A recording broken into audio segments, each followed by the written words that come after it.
Hi, this is V. Samahan niyo nga ako for today's video.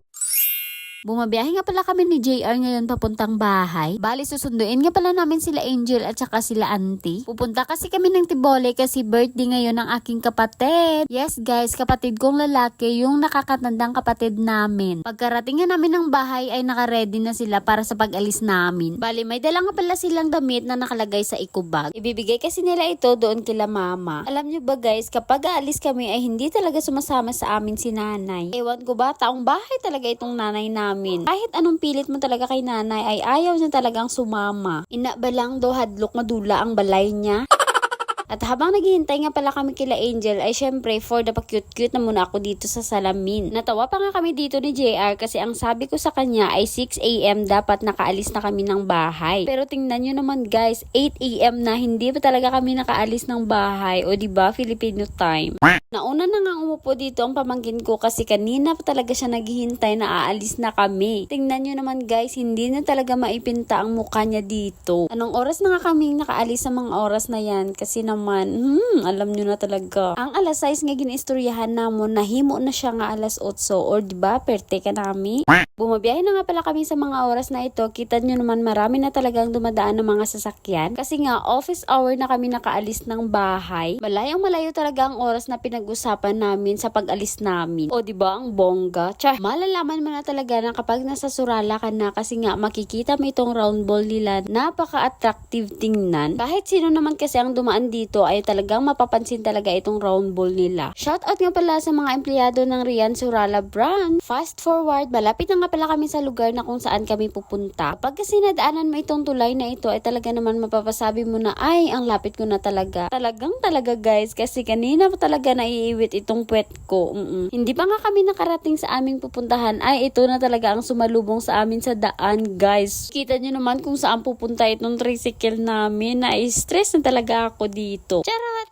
Kaya naman, no choice ang mga person, kailangan nilang bumaba para makaalis kami dito. Naglakad-lakad na nga pala kami sa mga oras na yan hanggang malampasan nga namin yung mga bato-bato. Mga bato-batong daan, I mean. Paano ba naman kasi hindi kami mahirapan kasi nga yung tricycle ni GR ay naka-lowered siya. At nang makaalis nga pala kami sa bato na kung saan kami na-stuck, syempre walang iba kundi sasakay na naman ulit kami ng tricycle. Dito na pala namin pinasakay si BJ kila Ate Cute para mas magaan-gaan yung pagdala ng tricycle ni GR. Hindi pa nga kami nakarating sa pupuntahan namin at talaga naman napakahagard na talaga ng mukha ko dito. Tingnan nyo naman kasi guys, kahit ilong ko ay hindi nakisama. Char. Ang OA. At sa wakas, after ng malagim-gim na mga daan ay nakarating na rin kami dito kila mama. At pagkarating nga pala namin dito guys ay saktong-sakto ay nagluluto na nga pala sila ng panghanda ni kuya. Pagkarating nga namin dito ay natapos na nilang katayin itong baboy. Nakalagay na rin pala itong baboy sa tubo para at least maumpisa na nilang lutuin.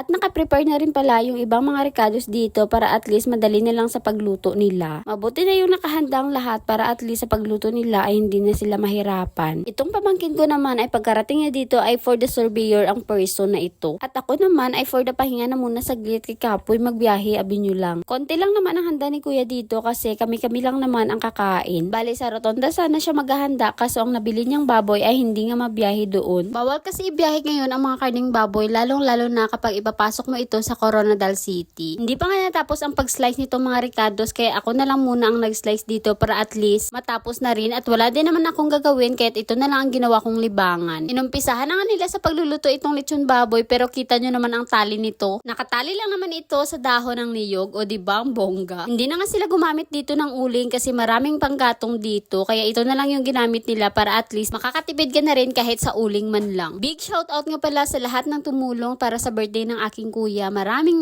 salamat. Maliban nga sa lechon baboy ay nag-ihaw na rin pala sila nitong native na manok. Ang kagandahan lang kasi dito kila mama kasi ibang-iba talaga ang klema nila dito kaysa doon sa Marble. Sa Marble kasi abaw, doon ginasiraban, gitimuya. Ewan ko ba dito sa kapatid ko at saka kay auntie, hindi ko alam kung birthday ba yung pininta nila dito. Kanina pa kasi sila naglilibot para maghanap nga ng mga bulaklak. Mahilig kasi si auntie sa mga bulaklak guys, kahit anong bulaklak tinatanim niya talaga yan. Lalong-lalo na kapag nagustuhan niya yung ng bulaklak ay nako. By the way, papunta nga pala kami ngayon sa poblasyon ng Tibolic kasi nga susunduin namin yung asawa ni Kuya. Pagkarating nga pala namin dito ay madala nga pala siyang bulaklak na para kay Kuya at saka cake. O diba, ang sweet. By the way guys, kung gusto nyo palang umorder ng mga ganitong bulaklak para sa inyong mga special occasion, comment lang kayo dyan sa baba, lalong-lalo na sa mga taga-poblasyon ng Tiboli. Sariling gawa lang kasi ito ng asawa ng aking kuya guys, kaya naman kung gusto nyong umorder, mag-PM lang kayo sa akin, hindi mag-uya-uya. Pagkatapos nga naming sunduin ng asawa ng aking kuya ay pumunta nga pala kami dito sa isang convenience store. Maganda na rin ito kasi less hassle ka na sa paghuhugas ng pinggan. After mong kumain, tapon na agad o diba? Hindi ka na yung mga budlay kapang hugas ka pinggan niya. Pagkatapos nga naming bumili sa convenience store ay dumaan na muna kami dito sa isang bake shop. Nakaramdam kasi kami ng gutom ni JR kasi hindi pa kami kumain ng umagahan. Fast forward, pagkarating nga namin dito sa bahay nila mama, ay nag-prepare na kami para at least makakain na rin kaming lahat. Past 12 na kasi ito, magto 2 PM na, hindi pa kami nakakain o diba? Amuning hambal nga tingob na ang kaon namon aga hasta udto. At nang matapos na nga naming ma-prepare ang lahat, ay nagpasalamat na muna sa Panginoon para sa lahat ng blessings na nandito sa harapan namin. Pagkarating nga pala ng hapon ay naubutan nga pala kami ng malakas na ulan. At dahil nga naubutan kami ng malakas na ulan dito, ay expected mo na talaga na ganito ang madadaanan mo dito. Syempre, kay baha man, matumato kami lakat kay ang mga bato dire madagko. Kay nagkataligsik pa man, gipandong ko na ng bayo ni JR. Oh siya, ito na muna for today's video. Salamat sa panonood. Bye!